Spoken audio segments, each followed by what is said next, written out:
명절도 그렇고 평소에도 시댁에 꼭 가야 해요? 뭐라고? 시댁이 왜 싫어? 너 편하게 해주려고 일도 안 시키고 손님처럼 지내게 해줬잖아. 솔직히 불편하고 힘들어요. 저는 도영 씨랑 결혼한 거지 새로운 가족을 만들고 싶진 않아요. 저한테 엄마는 친정엄마뿐이에요. 차라리 그 시간에 집에서 쉬고 싶어요. 그게 내 진심이구나. 네, 저희 안의 생활을 지키고 싶거든요. 시어머니와 며느리의 대화입니다. 무슨 일일까요? 사연 시작 전에 무료 구독 버튼 눌러주시고 좋아요, 알람 설정도 눌러주시면 올 한 해 집안에 큰 행운이 밀려들어올 거예요. 사연 들어보시고 어머니의 행동이 잘못됐다고 생각하신다면 댓글로 의견을 남겨주세요. 저는 올해 68세 김순애라고 합니다. 평생 시골에서 살다가 아들이 결혼을 하면서 서울로 올라왔어요. 아들을 키우면서 제 마음속엔 늘 같은 다짐이 있었습니다. 며느리가 생기면 꼭 딸처럼 대해주자. 절대 간섭하지 말고 친구처럼 지내자. 친정엄마처럼 든든하게 챙겨주자. 그 다짐을 마음속 깊이 담고 수십 년을 살았습니다. 아들이 결혼식을 올리던 날 신부 입장 음악이 흐르는데 제 눈이 먼저 며느리에게 가더군요. 하얀 드레스에 살짝 떨린 듯한 표정, 그리고 저를 보며 미소 짓는 모습이 참 예뻤습니다. 속으로 이제 우리 집에 딸이 하나 더 생겼구나 하고 생각했어요. 결혼 준비할 때부터 느꼈지만 서연이는 말투가 차분하고 예의가 바릅니다. 어머니, 저 매운 건 잘 못 먹어요. 그래. 그럼 내 입맛에 맞게 해줄게. 그날 이후로 저는 모든 음식에 고춧가루를 조금 줄이거나 아예 따로 덜어서 준비했습니다. 결혼 후 첫 주말 반찬을 한가득 챙겨 아들 집을 찾아갔습니다. 문을 열어주던 서연이가 놀란 표정을 지었죠. 어머니, 이렇게 많이 가져오시면 힘드셔서 어떡해요? 너희는 바쁜데 뭘. 그냥 먹기만 해. 내가 즐거워서 하는 거야. 그날은 멸치볶음, 우엉조림, 고등어조림, 그리고 시골 텃밭에서 직접 기른 시금치로 무친 나물까지 싸갔습니다. 냉장고 문을 열고 반찬통을 차곡차곡 넣는데 서연이가 옆에서 포스트잇을 꺼내 반찬 이름을 적더군요. 고등어 조림 데워서 먹기, 이런 메모를 붙이는 모습이 참 성실해 보였습니다. 그 다음 주에 들렀을 땐 집이 어수선해 보여서 슬쩍 물었습니다. 청소 내가 좀 해줄까? 아니에요, 어머니. 힘드실 텐데. 아휴, 내가 이런 거 하려고 서울까지 온 거지. 그렇게 청소기를 돌리고 부엌 찬장을 정리하며 손때 묻은 행주를 삶아 말려두었습니다. 서연이가 친정엄마 같아요. 웃는데 그 한마디가 그렇게 힘이 되더군요. 서연이 생일이 다가오던 5월, 저는 며칠 전부터 시장을 돌며 마음에 드는 가방을 찾았습니다. 색상은 은은한 베이지, 끈 길이도 조절 가능하고 가죽 질감이 부드러워 오래 들어도 질리지 않을 것 같았어요. 포장까지 마치고 생일당에 건넸습니다. 이거 열어봐. 어머니, 이거 너무 예쁜데요? 저 이런 색 좋아하는 거 어떻게 아셨어요? 딸 같으니까 알지. 그날 저녁 서연이가 가방을 들고 거울 앞에서 이리저리 매보며 웃던 모습이 아직도 기억납니다. 결혼 후 얼마 안 돼서 아들 부부가 맞벌이로 바쁘다 보니 저는 주말마다 무언가를 들고 찾아가는 게 일상이 됐습니다. 반찬이든 제철 과일이든 아니면 깨끗하게 다려놓은 이불이든 제 손에서 뭔가 비는 날이 없었죠. 그때까지만 해도 저는 믿었습니다. 이렇게 진심을 다하면 서연이와 저는 진짜 가족이 될 거라고요. 아들 부부와 가까이 살게 된 후 저는 거의 매주 무언가를 챙겨 들고 갔습니다. 날씨가 궂은 날에도 장바구니 2개를 들고 버스와 지하철을 갈아타고 마지막 골목길은 일부러 천천히 걸었습니다. 문 앞에 서서 초인종을 누르면 서연이가 나와 웃으며 인사했죠. 어머니, 또 이렇게 많이. 많긴 뭐가 많아. 너희 둘이 한 주 동안 잘 먹고 힘내라고 가져온 거지. 그렇게 냉장고를 여러 반찬을 가지런히 넣어두고 유통기한을 하나하나 확인했습니다. 김치통 옆에 놓인 시든 채소를 보면 모른 척하지 못하고 꺼내어버리고 깨끗이 씻어 다시 채워두었죠. 한 번은 겨울 김장철이었어요. 절여놓은 배추를 새벽에 트럭으로 싣고 올라왔습니다. 도영이가 회사에 간 사이 저는 서연이와 둘이서 하루 종일 부엌에서 김치를 담갔습니다. 어머니, 힘드실 텐데 이렇게까지 안 하셔도 돼요. 힘든 건 금방 잊히고 맛있게 먹는 건 오래 기억에 남는 거야. 양념을 배추 사이사이에 꼼꼼히 바르면서도 저는 서연이 입맛을 생각했습니다. 너무 짜면 안 되니 소금을 줄이고 매운 고춧가루는 반만 넣었죠. 김치통이 다 채워지고 나서야 허리를 폈는데 부엌 바닥에는 김치 국물이 군데군데 튀어 있었습니다. 서연이가 그걸 닦겠다고 했지만 저는 손사래를 쳤습니다. 너는 쉬어.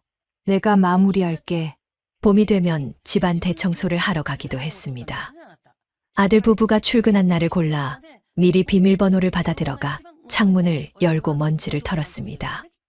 겨울 내내 쌓인 베란다 빨래 건조대를 닦고 장롱 속 계절 옷을 꺼내 햇볕에 말렸죠.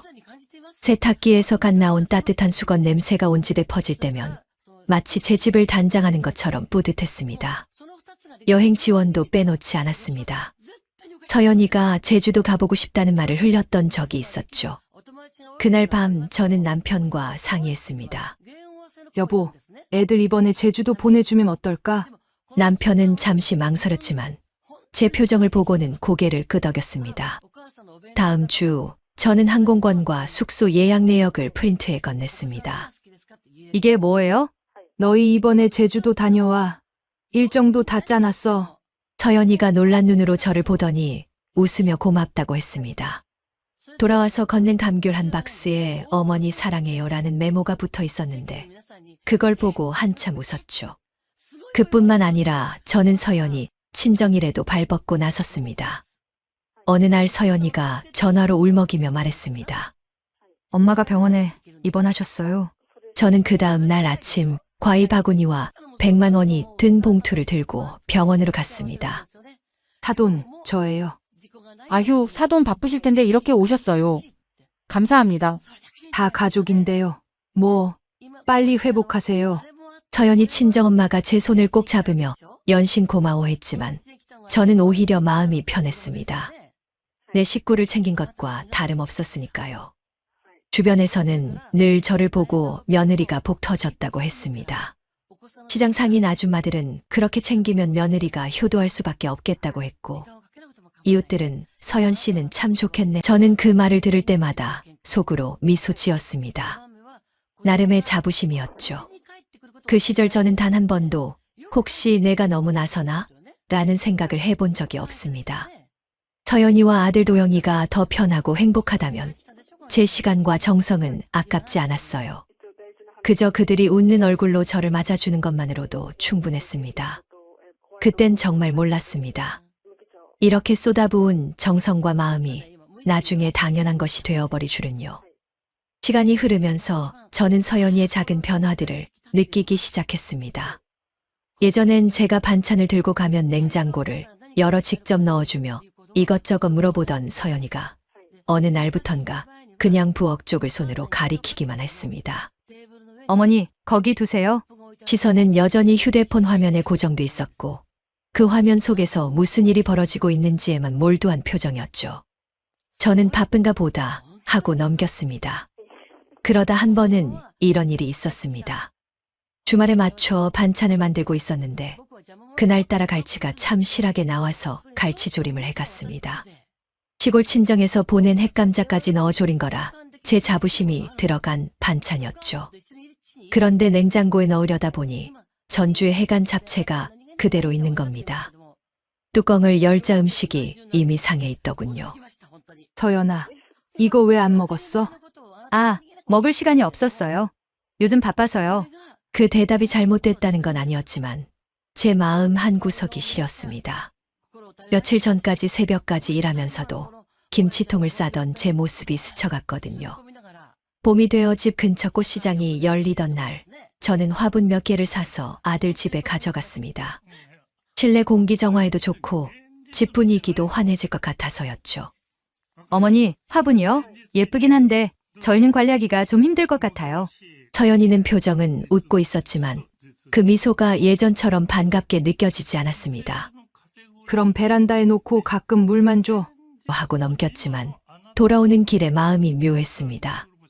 결정적으로 서운했던 건 남편이 병원에 입원했을 때였습니다. 저희는 큰 병이 아니라 다행이라 생각했지만 그래도 가족들이 걱정할 줄 알았죠. 그런데 서연이가 제게 이렇게 말했습니다.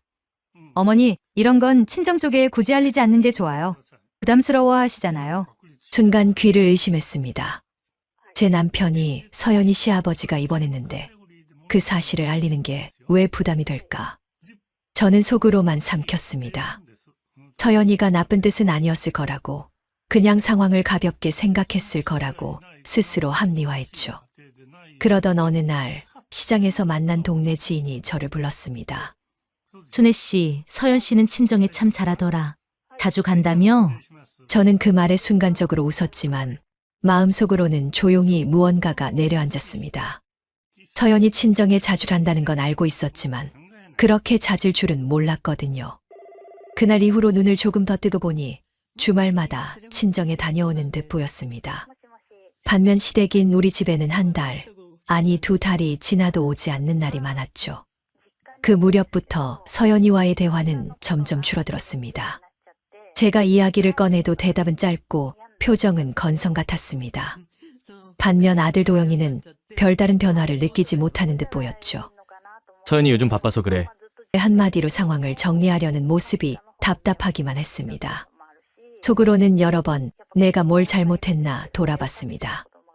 혹시 너무 자주 찾아가서 귀찮았나, 선물을 많이 해서 부담스러웠나. 하지만 곰곰이 생각해봐도 저는 그저 가족을 챙기고 싶은 마음뿐이었습니다. 그러던 어느 날 제가 반찬을 들고 찾아간 날이었습니다. 마침 서연이 친정엄마가 놀러 오셨더군요. 저는 인사하고 부엌으로 들어가려는데 서연이가 저를 잠시 불렀습니다. 어머니, 오늘은 그냥 반찬만 두고 가주세요. 저희 엄마랑 오랜만에 얘기 좀 하려고요.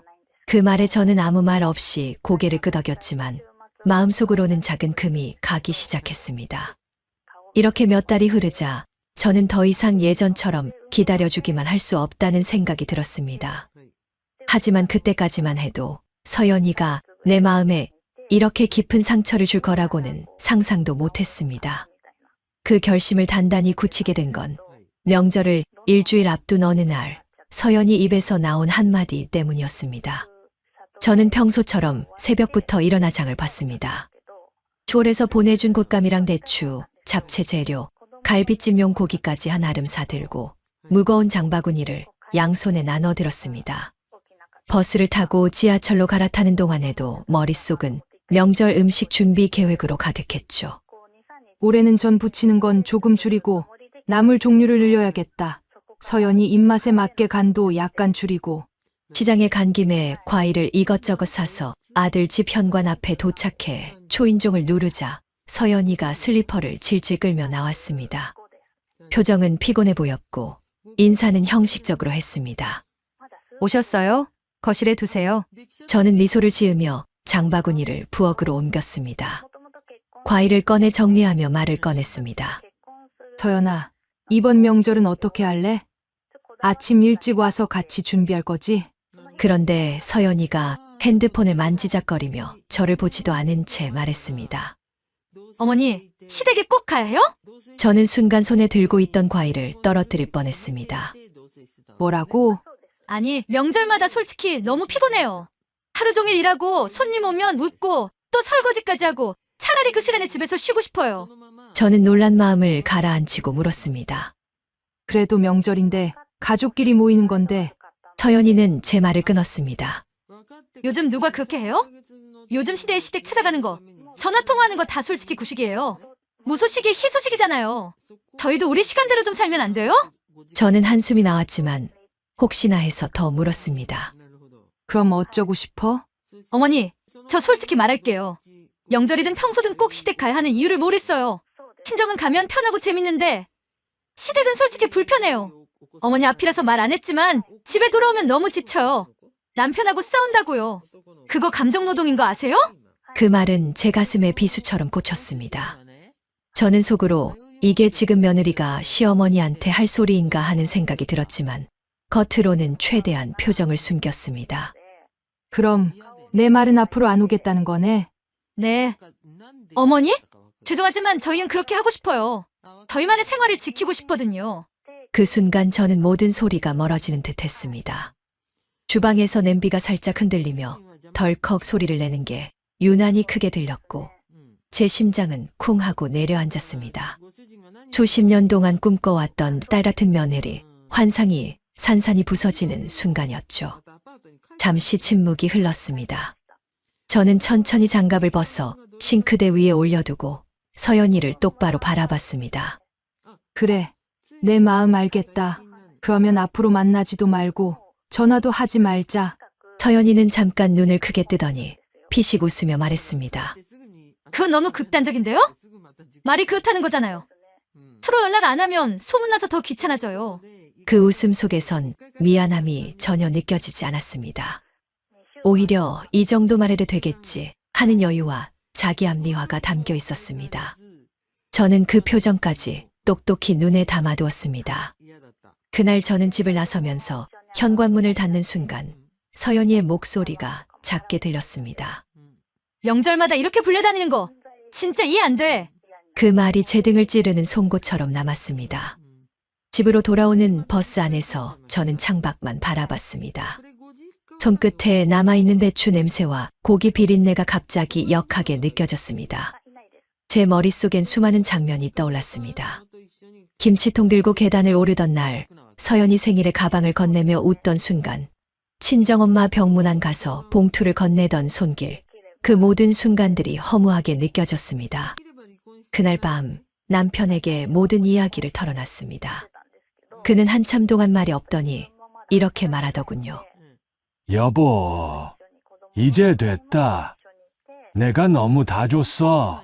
그만해도 돼. 저는 그제야 결심했습니다. 서연이가 원한 대로 해주자. 대신 내 방식대로. 서연이가 각자 생활하자던 말이 나온 지 한 달도 안 돼. 저는 반찬, 김장, 청소, 어떤 지원도 완전히 끊었습니다. 딸 지은이와 사위가 집에 와 함께 밥을 먹고 사진을 찍어 SNS에 올리면 주변 사람들이 따님이 진짜 효녀네요 메시지를 보냈죠. 그 소문이 동네 사람들 사이에서 퍼지는 건 시간 문제였습니다. 서연이 귀에도 들어갔을 겁니다. 그 무렵부터 서연이 표정이 달라졌습니다. 장을 보러 나가면 시장 아주머니들이 며느리 요즘 잘 지내?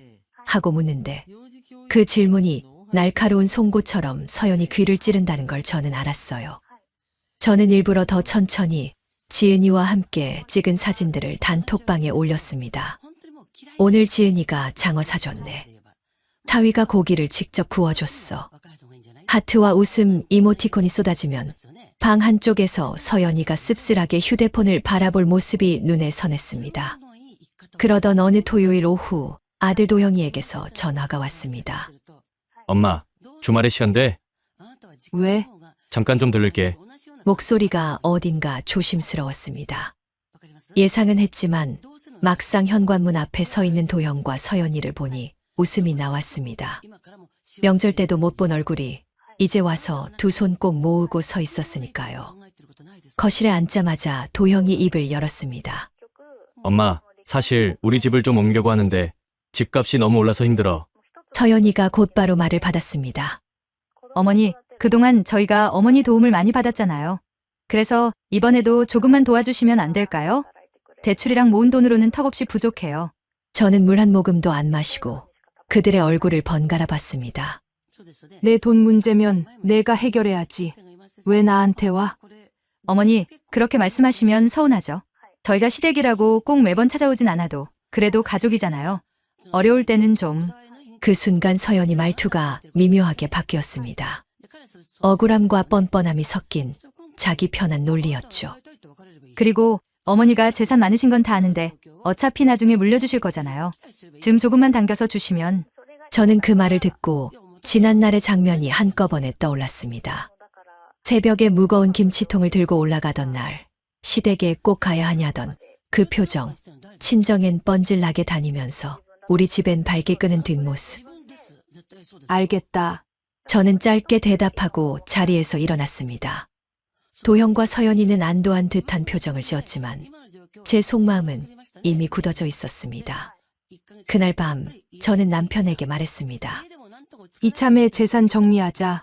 부동산은 지은이한테, 현금은 조금만 나눠주고 나머지는 우리가 쓰자. 마음 굳혔어. 응. 오늘 서연이 하는 말 듣고 더는 미련 없다. 다음 날 바로 변호사 사무실 찾아갔습니다. 증여계약서와 유언장을 작성하며 제 손은 단 한 번도 떨리지 않았습니다. 도장을 찍는 순간 그동안의 서름과 답답함이 한꺼번에 빠져나가는 것 같았습니다. 이제 남은 건 이 사실을 당사자들한테 알리는 일뿐이었죠. 저는 속으로 생각했습니다. 이제 곧 알게 되겠지. 누가 진짜 가족이었는지. 그리고 그 통쾌한 순간을 위해 다음 주말을 기다렸습니다. 주말 아침 저는 거실 커튼을 활짝 열었습니다. 맑은 빛이 바닥을 타고 식탁까지 흘렀고 지은이가 두고 간 꽃병과 과일 바구니를 가운데에 반듯하게 놓았습니다. 가족사진 액자는 지은이와 사위가 활짝 웃는 사진이 보이도록 각도를 맞췄습니다. 오늘은 내가 어떤 마음인지 말 대신 배치로 보여줄 생각이었어요. 초인종이 울렸습니다. 신발장 문이 덜 닫힌 채로 도형과 서연이가 들어섰습니다. 어머니, 지난번에 알겠다고 하셨잖아요.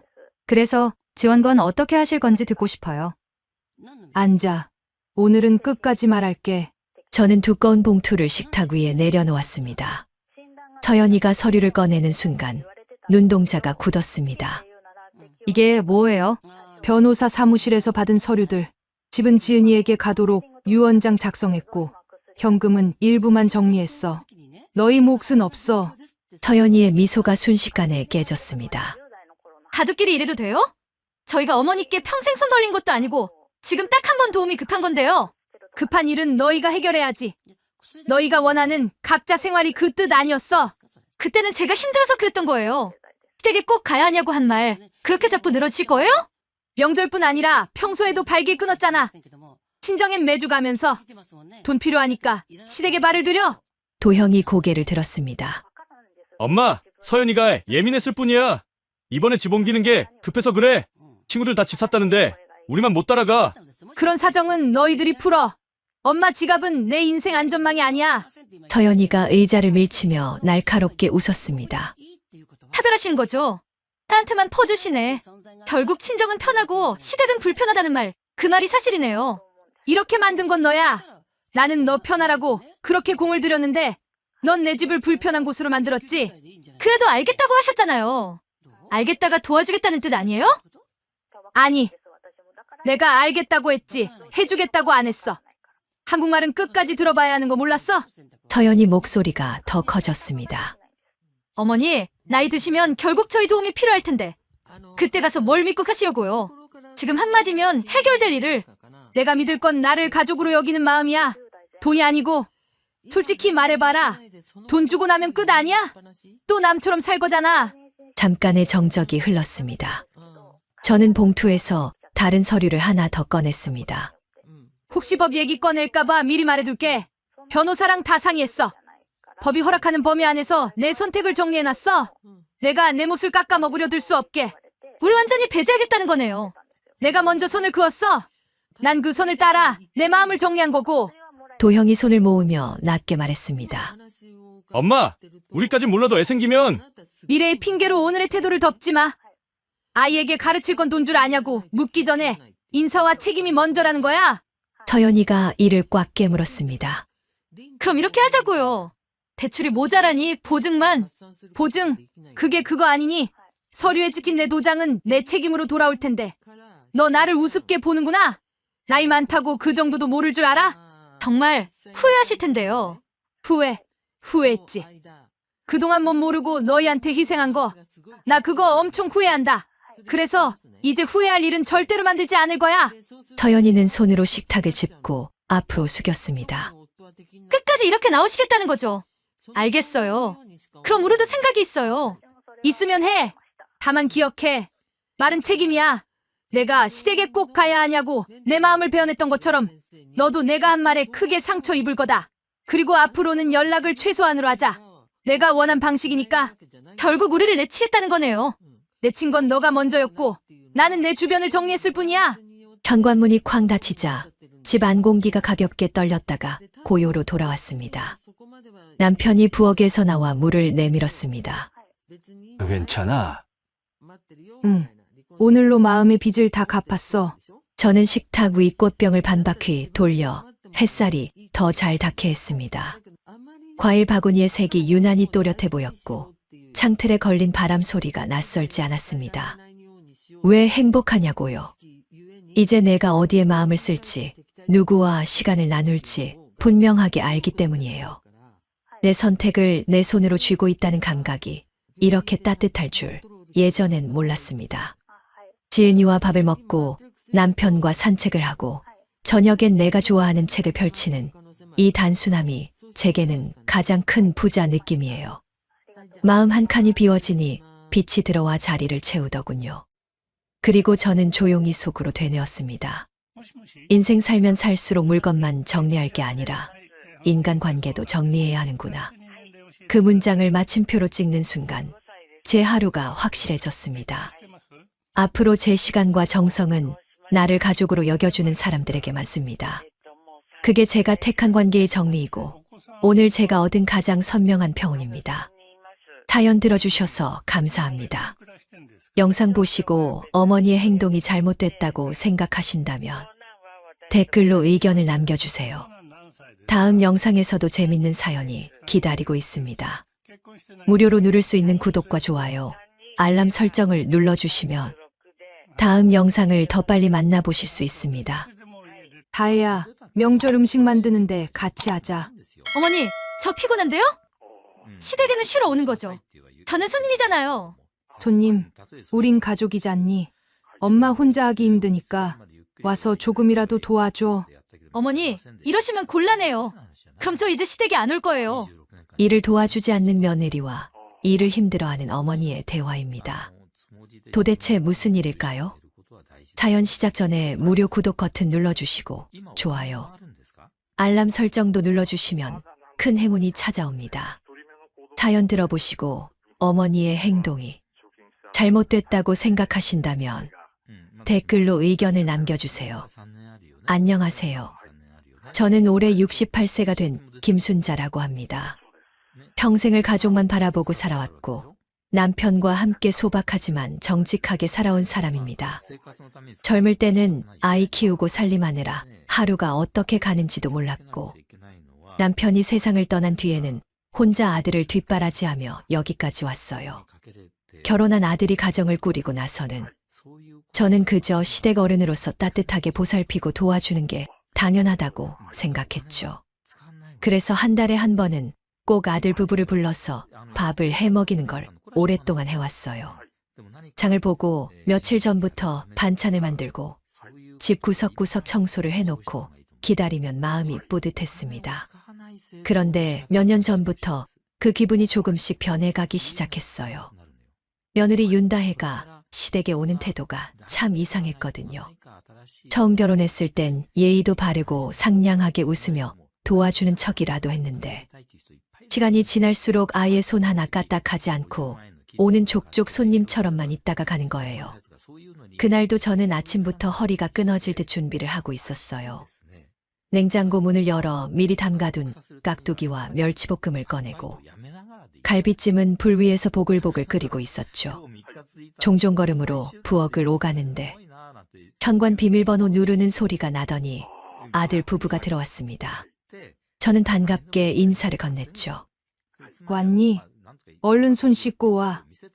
밥 금방 차릴게. 그런데 며느리는 현관에 들어오자마자 코트를 벗어 의자에 걸쳐 놓더니 거실 소파에 털썩 앉았습니다. 어머님, 저 요즘 너무 피곤해서요. 그냥 앉아 있을게요. 아들은 옆에서 며느리 쪽으로 몸을 기울이며 웃더니 엄마, 다이 피곤하니까 그냥 놔두세요. 그 말에 저는 웃는 얼굴을 했지만 속에서는 묘한 씁쓸함이 올라왔어요. 피곤하면 좀 쉬게 해주는 게 맞을까요? 하지만 시댁까지 와서 아무것도 안 하고 그저 밥상만 기다리는 게 당연한 건지 저는 그 순간 조금 혼란스러웠습니다. 저는 예전부터 시댁에 오면 일손을 거드는 게 최소한의 예의라고 배워왔습니다. 친정어머니가 늘 그러셨거든요.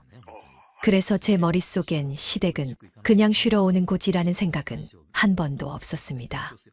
그런데 다혜는 달랐어요. 눈치를 주지 않아도 알아서 움직일 줄 알았는데 이제는 아예 시댁에 오면 손님 모드로 전환되는 게 눈에 보였습니다. 그날 저녁 식탁에 차려진 음식들을 보며 며느리가 한 말이 아직도 잊히지 않습니다. 역시 시댁밥이 최고예요. 이렇게 집에서 밥 차려주는 거 먹는 게 제일 편해요. 그 순간 제 마음속에서는 뭔가 서서히 끓어오르기 시작했습니다.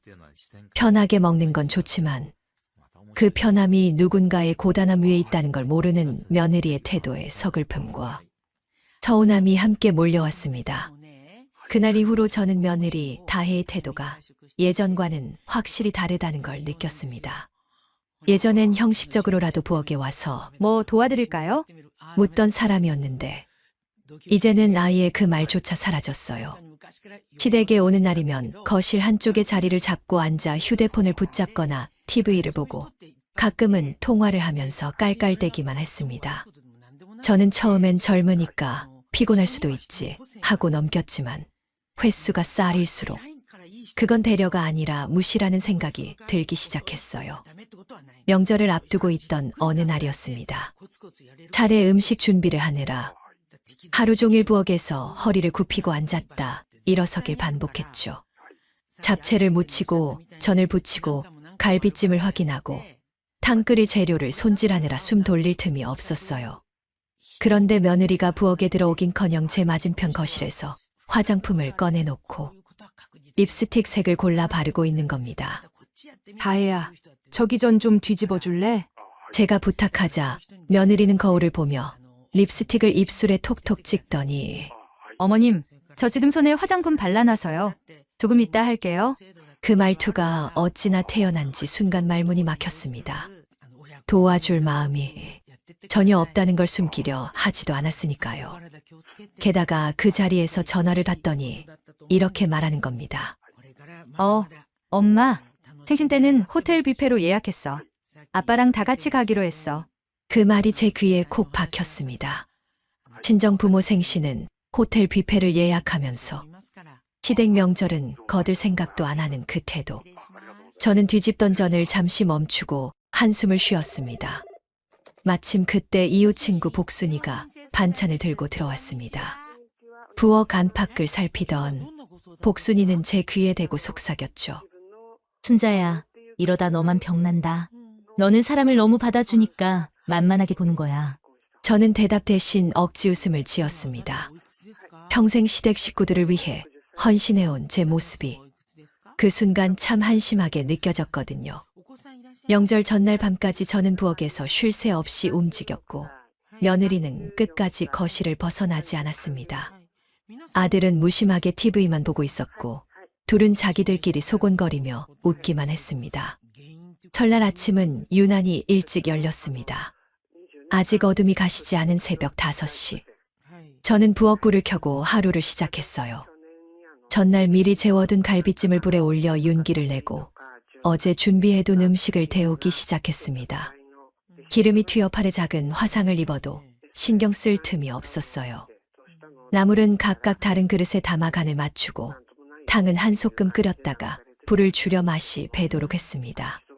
잠시도 앉지 못한 채 부엌을 돌며 허리는 뻐근하고 손목은 저려왔습니다. 그래도 명절은 성의 있게 차려야 한다는 생각 하나로 움직였죠. 아침 9시쯤 현관에서 비밀번호 누르는 소리가 들렸습니다. 문이 열리자 아들 부부가 들어왔는데 며느리 다혜는 한 손에 휴대폰, 한 손에 테이크아웃 커피를 들고 있었습니다. 왔니? 손 씻고 와. 장 금방 차릴 거야. 아, 네. 근데 오늘 너무 힘드네요. 어제 늦게 잤더니 머리가 띵해요. 그렇게 말한 다혜는 신발만 벗고 거실 소파로 곧장 가서 커피를 홀짝이며 휴대폰을 켰습니다. 아들은 뒤따라와 옆에 앉아 TV를 켰죠. 저는 속으로 조금이라도 부엌에 들어와서 도와줄 줄 알았는데 생각했지만 꾹 참았습니다. 대신 더 빨리 차리자 마음먹고 음식을 상 위로 옮겼습니다. 잡채, 갈비찜, 각종 전, 나물, 탕까지 상다리가 휘어질 정도로 차려놓으니 보기만 해도 배가 부를 정도였습니다. 그런데 다혜가 첫마디로 한 말이 이랬습니다. 와, 진수성찬이네요. 역시 시댁밥이 최고예요. 그 순간 저는 미소를 지었지만 그 속에 있는 공허함을 숨기지 못했습니다. 감사의 뜻이라기보다 그저 당연하다는 듯 던진 말투였거든요. 밥을 먹는 내내 다혜는 음식 이야기를 하면서도 젓가락질만 했습니다. 어머님, 이 갈비찜 진짜 맛있어요. 이런 건 집에서 해먹기 너무 번거롭잖아요. 그 말이 칭찬 같았지만 듣는 제 귀에는 이 수고를 나는 절대 안 하겠다라는 뜻으로 들렸습니다. 아들도 맞장구를 치며 웃었고 저는 숟가락을 쥔 손에 힘이 들어갔습니다. 식사가 끝나자 다혜는 젓가락을 내려놓고 두 손을 배 위에 얹으며 말했습니다. 아, 너무 배불러서 움직이기 싫네요. 그러더니 빈 그릇이 가득한 식탁을 뒤로하고 방으로 들어갔습니다. 아들은 잠시 머뭇하더니 엄마, 저도 좀 누웠다 일어날게요. 따라 들어갔습니다. 부엌에 혼자 남은 저는 한숨을 내쉬며 설거지를 시작했습니다. 그릇마다 붙은 음식 찌꺼기를 떼어내느라 손끝이 시렸고 기름때가 가라앉은 물은 금세 탁해졌습니다.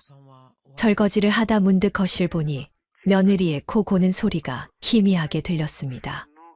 아들의 낮은 숨소리와 함께 그 순간 허무함이 밀려왔습니다. 설거지를 마치고 부엌 바닥까지 닦아냈을 때쯤 시계를 보니 오후가 훌쩍 넘어 있었습니다. 그제야 방에서 나온 아들을 보는 옷을 갈아입고 현관으로 향했습니다. 잘 먹었어요. 다음에 또 올게요. 빈손이었고 식탁을 치우는 일은 한 번도 거들지 않았습니다. 그들의 뒷모습이 현관문 너머로 사라질 때 집안은 한순간에 조용해졌습니다. 저는 의자에 앉아 멍하니 부엌을 바라봤습니다. 싱크대 옆에는 아직도 마르지 않은 물방울이 반짝였고 그 위에 제 손의 주름이 겹쳐 보였습니다. 친정 부모님 생신에는 호텔 뷔페를 예약한다면서 시댁에서는 고생한 사람의 마음을 외면하는 저 태도. 그날 밤 제 안에서 작은 불씨가 타올랐습니다.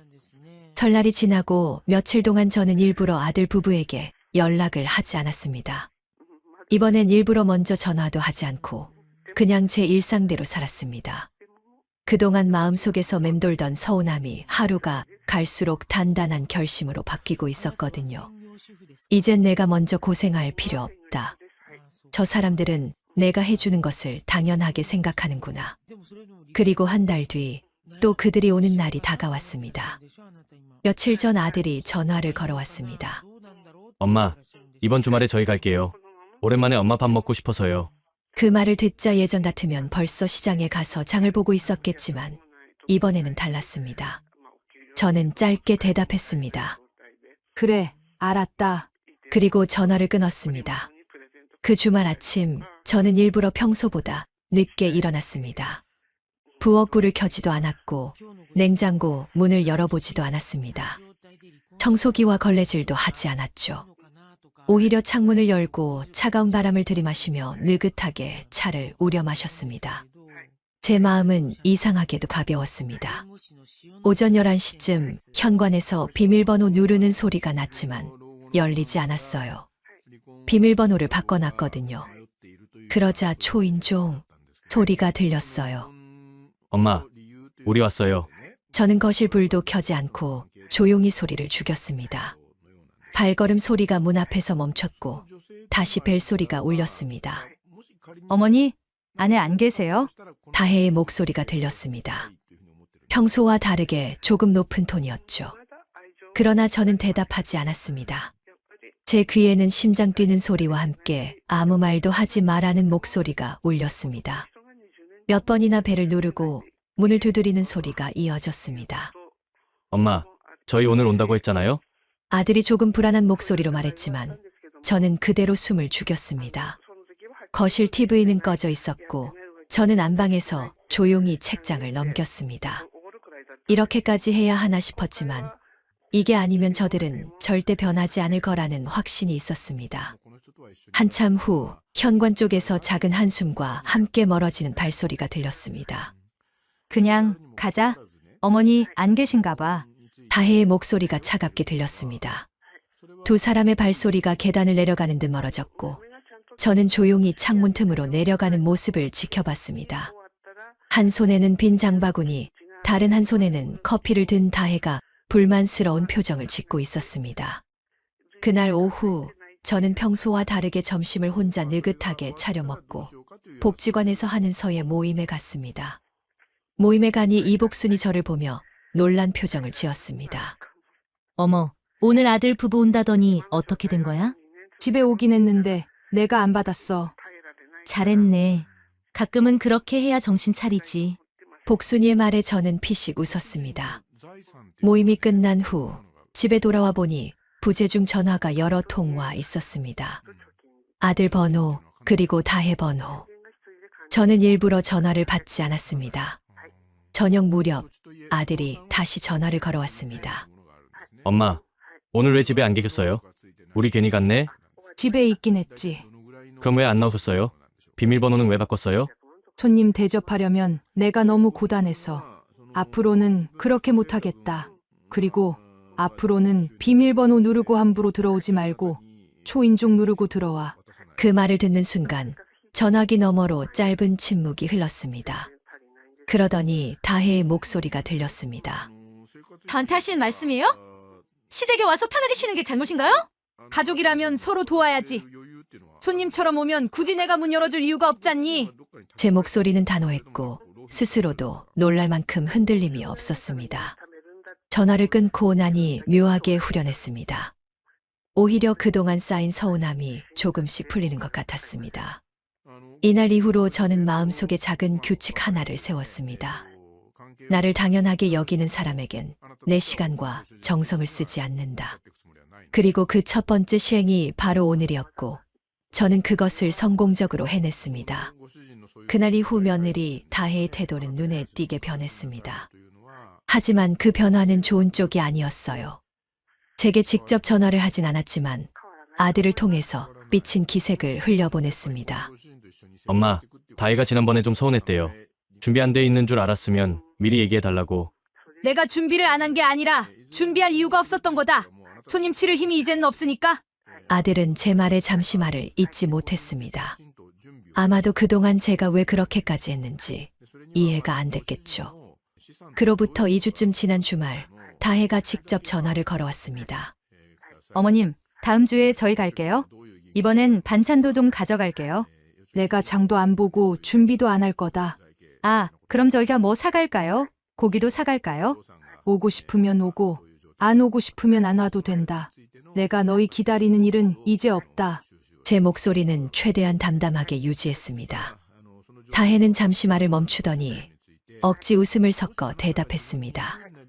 그래도 저희가 가면 좋잖아요. 가족이라면 좋지. 근데 가족이 아니라 손님이라면 굳이.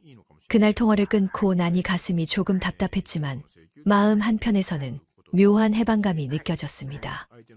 이제는 내가 원하지 않는 관계에 내 시간과 체력을 쏟지 않겠다는 확신이 더 굳어졌거든요. 다음 주말 약속한 대로 아들 부부가 찾아왔습니다. 이번에는 도착하자마자 집 안공기를 살피는 눈치였습니다. 어머님, 저희 왔어요. 응, 왔니? 거기 신발 가지런히 놓고 앉아. 다혜는 이번엔 빈손이 아니었습니다. 손에 작은 케이크 상자와 반찬통 몇 개를 들고 있었죠. 이거 저희가 만든 건 아니고요. 시장에서 사왔어요. 그래도 드셔보세요. 그래, 고맙네. 저는 웃으며 받았지만 그 웃음은 예전처럼 반갑고 따뜻한 웃음은 아니었습니다. 식탁에 앉아 이런저런 얘기를 나누던 중 다혜가 조심스레 말을 꺼냈습니다. 어머님, 지난번에 저희 왔다가 그냥 간 거 사실 조금 섭섭했어요. 섭섭했겠지. 근데 나는 지난 몇 년 동안 더 섭섭했단다. 저희가 뭐 그렇게 잘못했나요? 시댁 오면 편하게 있는 게 나쁜 건가요? 편하게 있는 건 나쁘지 않지. 하지만 그게 누군가의 고생 위해서만 가능하다면 그건 배려가 없는 거야. 그동안 내가 얼마나 힘들었는지 한 번이라도 생각해 본 적 있니? 다혜는 말문이 막힌 듯 잠시 고개를 숙였습니다. 아들은 옆에서 불편한 표정을 짓고 있었죠. 저는 그동안 하고 싶었지만 참아왔던 말을 꺼냈습니다. 나는 내가 시댁에 올 때마다 거실에만 앉아 있는 모습이 참 서운했어. 부엌에서 일하는 내 옆에 서서 한 번이라도 뭐 도와드릴까요? 라고 묻는 날이 오길 기다렸단다. 그런데 그런 날은 한 번도 없었지. 그건 그냥 저는 시댁 오면 쉬는 게 맞다고 생각해서.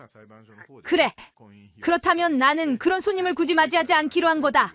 다혜는 얼굴이 굳어졌고 그 옆에서 아들이 작게 한숨을 쉬었습니다. 엄마, 너무 그렇게 말하지 말고. 도훈아, 이건 너한테도 하는 말이다. 내 아내가 편히 쉬는 동안 너도 같이 쉬었지. 내가 몇 시간씩 부엌에서 서서 일하는 동안 말이다. 순간 공기가 무겁게 가라앉았습니다. 저는 일부러 물잔을 들어 한 모금 마셨습니다. 그리고 시선을 다혜에게 돌렸죠. 이 집은 내 시댁이자 내 남편의 집이다. 편하게 쉬려면 그만큼 나를 존중하고 도와줄 건 도와야 한다. 그게 가족이야. 손님이면 다음부터는 문 안 열 거다. 다혜는 억지로 미소를 지었지만 눈빛이 흔들리고 있었습니다. 네, 알겠습니다. 그 말이 진심인지 상황을 모면하려는 건지는 알 수 없었지만 저는 더 묻지 않았습니다. 그날 저녁 아들 부부는 예전보다 일찍 집을 나섰습니다. 현관문이 닫히자 저는 깊은 숨을 내쉬며 거실에 앉았습니다. 오늘 한 말들이 다혜의 마음에 조금이라도 남기를 바랐습니다. 그리고 마음속으로 다시 한번 다짐했습니다. 내 자신은 내가 지킨다. 누가 뭐래도. 그 후로 몇 달 동안 아들 부부는 뜸하게 연락을 했습니다. 저는 그 시간 동안 마음껏 제 생활을 즐겼습니다. 주말이면 복지관 친구들이랑 근교로 나가서 꽃 구경도 하고 동네에서 맛집도 찾아다녔어요. 저녁에 집에 돌아오면 피곤한 몸이었지만 그 피로가 싫지 않았습니다.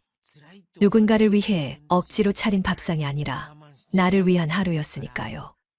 그러던 어느 날 아들한테서 전화가 왔습니다. 엄마, 이번 주말에 저희 가도 돼요? 오랜만에 같이 밥 먹고 싶어서. 이번 주말에 약속이 있어. 다음에 와라. 엄마, 다혜도 그동안 좀 생각했대요. 이번에는 반찬도 하고 설거지도 같이 한다고. 그건 좋은 마음이네. 그래도 이번 주말은 안 된다. 나도 내 일정이 있어. 아들은 잠시 침묵하다가 그럼 다음 주말은요? 저는 그제야 조금 웃으며 그래. 다음 주말은 괜찮다. 다음 주말이 되자 문 앞에서부터 다혜의 목소리가 들렸습니다. 어머님, 저희 왔어요. 현관문을 열자 다혜가 커다란 장바구니를 들고 서 있었습니다. 안에는 마트에서 산 고기, 채소, 과일이 가득했죠. 이번엔 저희가 준비 많이 해왔어요. 그래. 수고했네. 주방에 들어서자 다혜는 앞치마를 두르고 재료를 꺼냈습니다. 이거 제가 씻을게요. 고기는 제가 양념할게요. 그래. 그렇게 하자. 예전 같았으면 제 손이 먼저 나갔겠지만 이번에는 일부러 가만히 놔뒀습니다. 아들도 옆에서 쓸쓸한 듯 웃으며 감자 껍질을 벗기기 시작했습니다. 엄마, 저도 할게요. 그래. 그동안 내 손이 이렇게 주방에서 바빠진 적이 없었네. 아들은 머쓱하게 웃었지만 눈빛 속에 미안함이 묻어 있었습니다. 점심상이 차려지고 셋이서 둘러앉았습니다. 이번에는 제가 숟가락을 들기도 전에 다혜가 먼저 반찬을 챙겨주더군요. 어머님, 이거 드셔보세요. 제가 무친 건데 맛있을지 모르겠네요. 그래. 잘 먹을게. 입에 넣어보니 생각보다 괜찮았습니다. 저는 고개를 끄덕이며 말했습니다. 맛있네. 앞으로 이렇게 같이 준비하고 먹으면 더 좋겠다. 다혜는 살짝 웃었지만 그 웃음은 어쩐지 조심스러웠습니다. 식사 후 예전 같으면 방으로 들어가 낮잠을 잤을 다혜가 이번에는 바로 그릇을 챙겼습니다. 설거지는 제가 할게요. 그래. 부탁한다. 거품이 가득한 싱크대 앞에서 다혜가 그릇을 씻고 아들은 물기를 닦았습니다. 저는 그 모습을 거실에서 조용히 바라봤습니다. 마음속 깊은 곳에서 묘한 안도감이 피어올랐습니다. 모든 게 끝나고 나서 저는 조용히 입을 열었습니다. 다혜야. 네, 어머님. 가족이라는 건 서로 힘들 때 도와주고 기쁠 때 같이 기뻐하는 거야. 댁이든 친정이든 그건 똑같아. 그동안 나는 내가 우리 집에서 쉬기만 하는 게 참 서운했어. 다혜는 고개를 숙였습니다. 죄송해요. 앞으로는 더 신경 쓸게요. 그래. 오늘처럼만 해도 난 충분해. 그날 저녁 아들 부부는 뭔가 조금 달라진 표정으로 집을 나섰습니다. 현관문이 닫히자 저는 조용히 웃으며 속으로 중얼거렸습니다. 이제야 조금 가족 같네. 그 후로 저는 매달 밥상을 차리질 않습니다. 대신 함께하는 날은 미리 날짜를 정하고 다 같이 준비하는 원칙을 세웠습니다. 내 집에서 나는 더 이상 주방 일꾼이 아니라 가족의 한 사람입니다. 시간이 흘러 그날 이후로 벌써 반년이 지났습니다. 지금 우리 집 주말 풍경은 예전과 많이 달라졌습니다. 이제는 아들 부부가 올 때면 미리 날짜를 정하고 무엇 할지 함께 이야기합니다. 엄마, 이번 주말엔 제가 김치전 부칠게요. 그래, 엄마는 잡채 해놓을게. 이렇게 서로 분담을 합니다. 처음에는 그 모습이 낯설었지만 곧 익숙해졌습니다.